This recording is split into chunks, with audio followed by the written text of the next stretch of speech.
There's a particular kind of silence that exists in a house after someone dies. It's not peaceful, it's crushing. The refrigerator hums. The heater clicks on, but the absence is so loud it drowns out everything else. You catch yourself setting 2 plates instead of 1, reaching for the phone to call them before remembering they won't answer. And the worst part? Everyone tells you God has a plan, that He's working all things for good. But when you're standing in that silence at 2 in the morning, unable to sleep in the bed you used to share, those words feel like they're coming from people who've never actually lost anything that mattered. What happens when the comfort doesn't comfort? When the faith that used to sustain you feels like it's evaporated? What do you do when God Himself feels absent? Meet Elena, 47 years old, veterinary nurse at a busy animal clinic in a small town outside Portland. She's the kind of person who'd stay late to comfort a scared dog before surgery, who remembered every pet's name and their owner's stories. Her coworkers called her the animal whisperer. She had this calm presence that made even the most aggressive dogs settle down. Elena had been married to Tom for 23 years. They were the couple everyone envied, still held hands at the grocery store, still laughed at each other's jokes, still went on weekly date nights to the same Italian restaurant where they'd had their first meal together. They'd built a life around small rituals. Saturday morning pancakes, evening walks around the neighborhood, reading side by side in bed before sleep. Tom coached youth basketball, led a men's Bible study at their church. The kind of man who'd stop to help strangers change flat tires, who remembered everyone's birthdays, who prayed before every meal with genuine gratitude. When the doctors said stage 4 pancreatic cancer, they had 4 months. Tom died on a Tuesday morning in November, Elena holding his hand, the hospice nurse quietly checking monitors in the corner. He was 50 years old. Elena did everything right after the funeral. She showed up to work, smiled when people asked how she was doing, attended church every Sunday, sitting in their usual spot, now just her filling half the pew. She kept up the routines, made pancakes on Saturday mornings, even though they tasted like cardboard when she ate them alone. Took the evening walks Tom used to join her on. But 3 months in, something fractured. She was in the clinic parking lot after her shift when a client approached her, gushing about how God must have needed another angel in heaven. How Tom was in a better place now, watching over her. The woman meant well. But Elena felt rage boil up inside her so fast she had to grip her car keys to keep from screaming. That night, she couldn't pray. Not couldn't. The words felt like they hit the ceiling and fell back down. She opened her Bible, the same one she'd read faithfully for 30 years, and the pages looked like meaningless symbols. Where was God when Tom was vomiting from chemo? Where was He when her husband couldn't recognize her face in those final days? Where was He now, in this unbearable silence? She slammed the Bible shut. For the first time in her adult life, Elena wondered if any of it had ever been real. Her pastor visited, sat in her living room with coffee going cold on the table between them, offering the theological explanation she'd heard her entire life. God's timing is perfect. This world isn't our home. Tom's suffering is over now. Elena nodded politely, said the right things. But after he left, she felt emptier than before. The explanations didn't touch the actual grief. She joined a grief support group at the community center. 8 people sitting in a circle on folding chairs, sharing their losses. It helped in some ways, knowing others understood the particular loneliness of being widowed. But when someone mentioned finding peace through prayer, Elena stayed silent. She couldn't relate anymore. Prayer felt like talking to an empty room. Her sister suggested she take time off work, maybe travel, change her environment. Elena tried it. Spent a week at a cabin on the coast Tom had always wanted to visit, but they'd never made time for. She walked the beaches, watched sunsets, came home more exhausted than when she'd left. Because the problem wasn't her location. It was that everywhere she went, God wasn't there. The hardest part was the guilt. She'd been a Christian since childhood, taught Sunday school, led worship. Now she couldn't even get through a worship song without feeling like a fraud. What kind of person loses their faith when they need it most? 4 months after Tom's death, Elena was cleaning out his office. She'd been avoiding it. Opening that door meant confronting the reality that he was never coming back to sit at that desk. But the bills were piling up, and she needed his tax documents. She found his journal in the bottom drawer.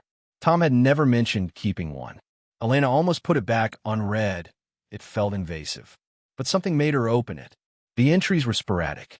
Some from years ago, others from the months before his diagnosis. And there, written in Tom's familiar handwriting 3 weeks before he died, was a single line underlined twice.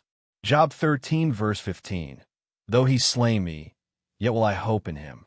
Elena stared at those words. Tom had written them when he knew he was dying, when the pain was constant, when he'd already said goodbye to his basketball team, his Bible study group, his plans for retirement. And somehow, he'd still written that. She looked up the verse. Read the whole chapter.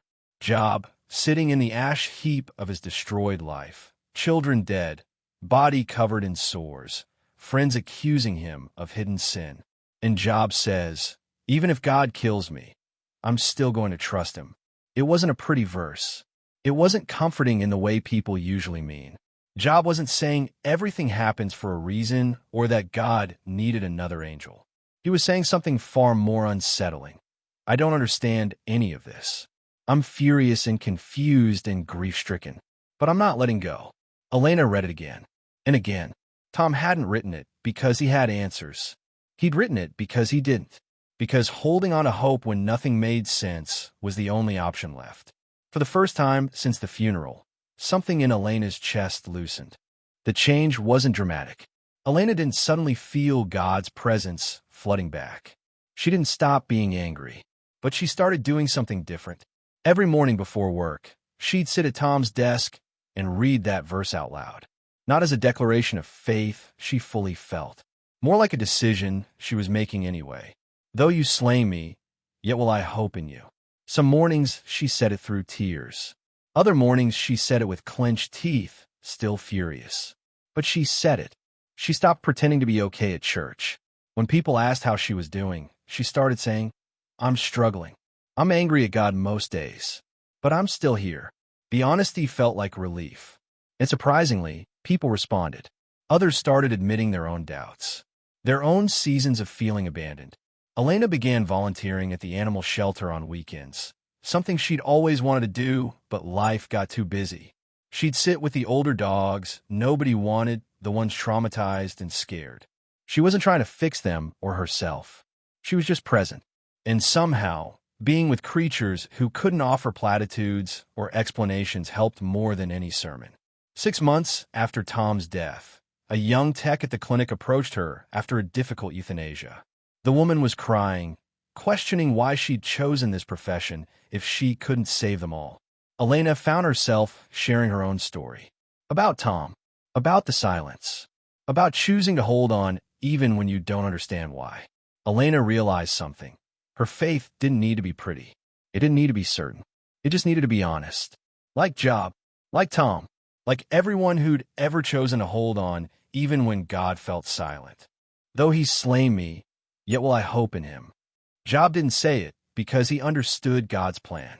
He said it because understanding wasn't required. Hope isn't about having answers. It's about refusing to let go even when you have none. Elena still has hard days, still gets angry, still sometimes opens her Bible and feels nothing.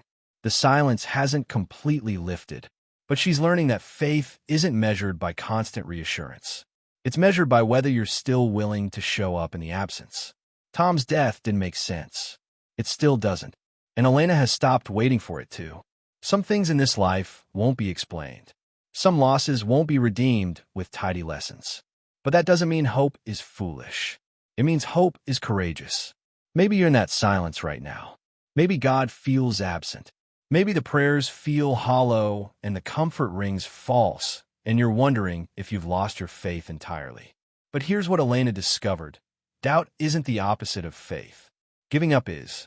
And as long as you're still wrestling, still angry, still showing up even when you don't feel anything, you haven't given up. Though he slay me, yet will I hope in him. Not because it's easy, not because it makes sense, but because hope, held onto in the darkness, is the most defiant act of faith there is. The silence might not break tomorrow, but you don't need it to. You just need to decide, one more time, that you're not letting go. And that decision, that's enough. It was enough for Job. It was enough for Tom. And it's enough for you. If this story resonated with you, leave a comment. Share what you're holding on to even when you don't understand. You're not alone in the silence. Subscribe for more stories of faith in the hard places. See you in the next one.